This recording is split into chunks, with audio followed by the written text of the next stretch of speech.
सबसे पहले बिहार की जनता से जान लेते हैं कि उनकी उम्मीदें इस बजट से क्या कुछ है। उम्मीद है कि जो मिडिल क्लास है, जो गरीब है, उनके लिए योजना में ज़्यादा प्राथमिकता हो, महिला के लिए ज़्यादा प्राथमिकता हो। हम अधिवक्ता वर्ग के लिए जो नया रूल आया है उसके लिए भी अच्छा से समय समय पे रूल का क्लियरफाइड हो। जो रांची शहर है उसके लिए भी, झारखंड शहर के लिए भी एक स्पेशल पैकेज हो। मोदी सरकार के द्वारा राष्ट्रीय स्तर पर 22 जुलाई को बजट पेश किया जाना है। ऐसे समय में पूरे देश के अधिवक्ताओं का ध्यान सरकार के बजट की ओर है।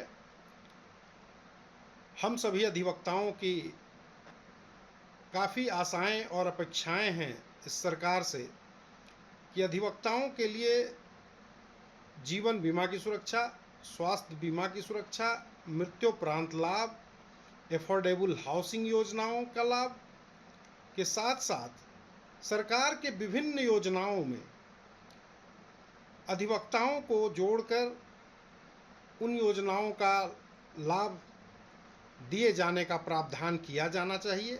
अलग से एक विशेष राशि का आवंटन करने की व्यवस्था की जानी चाहिए ताकि अधिवक्ताओं के जीवन स्तर को सुधारा जा सके और उनके कार्यों को और उत्तम बनाने के लिए उन्हें प्रशिक्षण की सुविधा दी जानी चाहिए। बजट से उम्मीद यही करेंगे कि आने वाला दिन में महंगाई ना हो, गरीब किसान बेरोजगार लोगों को रोजगार मिले, किसानों का ऋण माफ हो, किसानों का जो मांग था, जो आंदोलन कर रहे थे, उनका मांग पूरा किया जाए, यही हम मांग करते हैं। क्या नाम है? डॉक्टर वर्ग के सामान्य लोगों के लिए कम किफायत में दवा मिले, ताकि बहुत से दवाएं जो है सो महंगी है। साथ साथ सरकार तो बहुत अच्छा किया है कि जेनरिक दवा को प्रमोट कर रही है, लेकिन उसमें एमआरपी को एकदम कम कर दिया जाए। अगर एमआरपी 100 रुपया लिखा हुआ है और वो दवा का दाम मुश्किल से 10 रुपया होता है या 15 रुपया होता है, तो उसमें एमआरपी को कम किया जाए, माने तो उससे जनता को फायदा होगी। मोदी सरकार का अभियान जो चला आयुष्मान, ये वर्ल्ड का रिकॉर्ड है।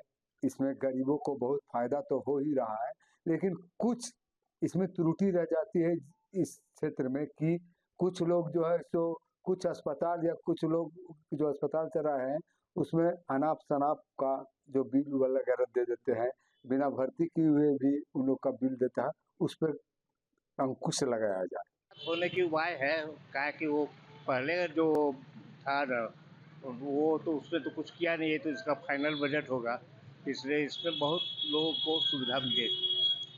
हम तो यही आशा करते हैं। महंगाई पर अंकुश लगना चाहिए, रोजगार जो डेली का करने वाला है उसका समाधान होना चाहिए, उनको डेली रोजगार मिलना चाहिए। क्या चाहते हैं? रोजगार चाहते हैं और क्या चाहते हैं? बाल बच्चा के लिए सब।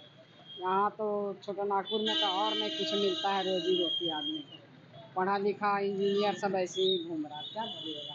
तो रोजी ये क्या नाम है, मोदी सरकार तो कुछ करते नहीं, जवान आदमी के लिए तो कुछ करते नहीं है, तो क्या बोलेंगे बताइए। बाकी देखिए, हम टीचर को पेंशन मिलता है, मेरे ऊपर 4 परिवार खाने वाला रहता है, कितना दिक्कत है। आदमी को रोजी मिलेगा तब ना, उन लोग को पढ़ाए प्राइवेट इंजीनियरिंग कॉलेज में, तो क्या फ़ायदा होगा, कुछ नहीं होता। ये है कि जो इतना अनएम्प्लॉयमेंट है देश में, पहले तो वो उस पे कुछ सुधार होना चाहिए, और जो महंगाई बढ़ते जा रहा है इस पे भी सुधार होना चाहिए। और जैसे आम लोगों की ज़िंदगी बहुत मुश्किल होते जा रही है, तो बजट से यही उम्मीद होगी कि कुछ नई उम्मीद मिलेगी हमें। यही कर रहे हैं कि हम लोग मिडिल क्लास फैमिली वाले हैं, तो हमारे अनुरूप होना चाहिए बजट, ताकि हम अपना जो भी हमारा जो खर्च का जो ब्यौरा रहता है वो हम अपने सही तरीके से इस्तेमाल कर सकें। इस बजट में व्यापारी वर्ग बहुत उम्मीद लगाए बैठा है कि अभी व्यापारी काफ़ी त्रस्त है, और जितनी भी तरह की सरकार की जो भी नीतियां रही, जीएसटी रहा, कोरोना रहा, व्यापारी त्रस्त रहा।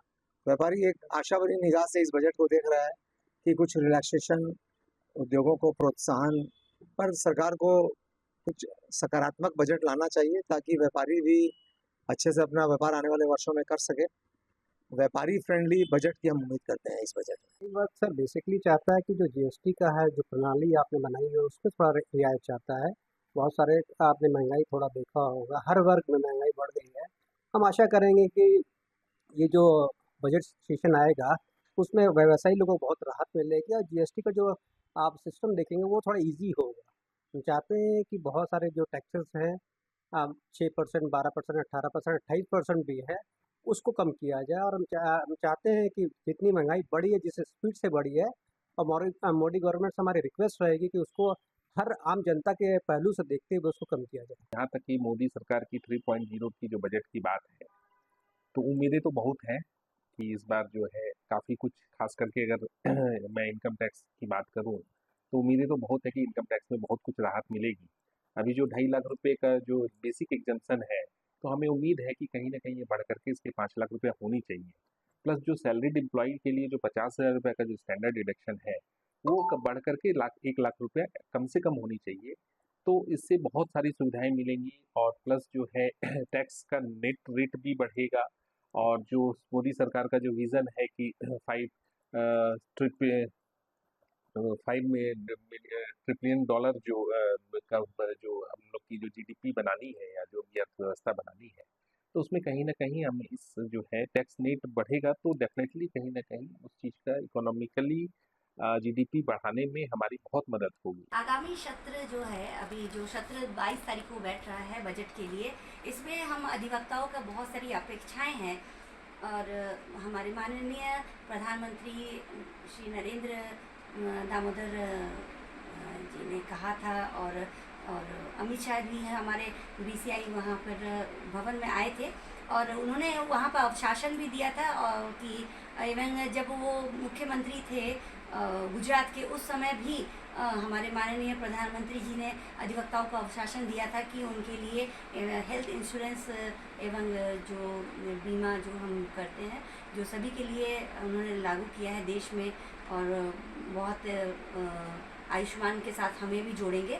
और हम चाहते हैं कि इस बार अपेक्षा है सभी अधिवक्ताओं की कि हेल्थ इंश्योरेंस जो है हम अधिवक्ताओं को मिले, क्योंकि स्वास्थ्य से जुड़े जो है महिलाओं को भी और पुरुषों को भी जो अधिवक्ता है उनको बहुत ज़रूरत है।